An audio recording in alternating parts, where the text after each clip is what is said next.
Assalamualaikum warahmatullahi wabarakatuh. Anda bersama saya Al-Fahim Mokhtar. Baiklah, dalam video entry pada kali ini saya akan menceritakan tentang apa itu takaful. Seperti yang anda sedia maklum, seperti yang saya war-warkan di social media dan Facebook, saya merupakan seorang advanced takaful advisor daripada Takaful Man.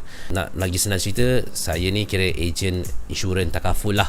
Banyak juga yang tanya, kenapa tak reveal apa company bila buat posting ke ataupun bila buat status update pasal takaful. Sebab bagi saya sebenarnya, pada pandangan saya kepada klien-klien di luar sana, kebanyakan mereka lebih letakkan sebenarnya trust kepada ejen takaful itu sendiri. Sebenarnya kalau ikutkan semua company insurans ataupun semua company takaful, semuanya bagus, semuanya memberikan perkhidmatan yang tip-top, yang sebenarnya orang senang cerita nak menyenangkan klien-klien tersebut lah. Company ataupun brand itu adalah nombor dua. Yang penting adalah kepercayaan dan macam mana hikmat seorang takaful advisor kepada anda. Jadi sebenarnya takaful ni adalah konsep. Takaful kalau sebenarnya cerita dalam bahasa Arabnya, maksud perkataan takaful ni adalah tolong menolong. Dan ada juga yang tanya, apa bezanya takaful dengan insurans? Adakah ia benda yang sama? Insurans ni senang cerita ialah yang konvensional. Takaful ni adalah produk Islamik yang patuh syariah. Jadi ada beza lah. Jadi sebagai umat Islam, sebenarnya lagi bagus kita mencarum ataupun subscribe dengan takaful berbanding insurans konvensional. Takaful ni dia merupakan menggunakan konsep tabaruk ataupun derma. Kenapa kata derma atau tabaruk? Sebab dalam Islam, saya bukanlah orang yang begitu arif dalam perundangan Islam ataupun agama Islam ni sendiri, tetapi apa yang saya tahu ialah dalam Islam, apabila kita berjual beli ataupun kita membeli sesuatu, mestilah kena ada barang. Bila tiada barang, jadi orang kata penjualan tu tidak sah lah, sebab kita dah keluar duit untuk membeli satu barang, tapi bila tak dapat barang, jadi penjualan tu tidak sah. Sebab itu di dalam takaful dia sebenarnya menggunakan konsep tabaruk.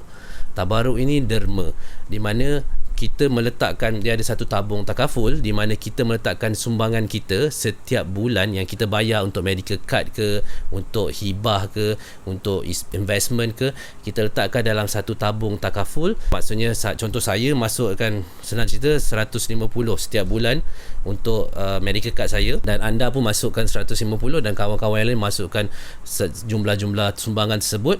Jadi itulah dia yang kita letak di dalam satu tabung. Dan apabila contohnya saya sakit dan saya memerlukan duit untuk dana perubatan saya, jadi daripada situlah di mana kita ambil duit tersebut untuk membiayai dana perubatan saya lah ataupun hospitalisation saya.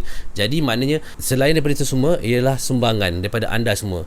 Secara tidak langsung benda itu adalah derma, dan secara tidak langsung kalau orang kata lagi banyak kita menderma ataupun kita sedekah, lagi besarlah rezeki kita. Jadi diibaratkan anda telah menolong saya ataupun anda telah menolong peserta-peserta lain ni dalam tabung takaful itu untuk membiayai bil-bil hospital mereka. Dan satu lagi, ada orang bercakap takaful kalau rugilah, sebab saya dah mencarum dekat setahun, dah dekat 2 tahun, even though dah dekat 5 tahun, tak pernah claim pun. Rugilah pakai ni. Itulah salah satu tanggapan yang sebenarnya tak betul. Sebab kita sebenarnya macam ni, senang secara logiknya, takaful ni kita masuk sesuatu amount di dalam tabung tersebut, tapi kita boleh gunakan amount yang banyak. Contohlah duit daripada wallet saya, contohlah ni RM20 ni. Apabila kalau kita masukkan, kita simpan di satu tempat, contoh kita simpan di dalam tabung, ini analogi lah, kita simpan dalam tabung RM20 pada hari ini, lepas tu besok kita nak pakai, kita buka tabung tu still RM20 juga.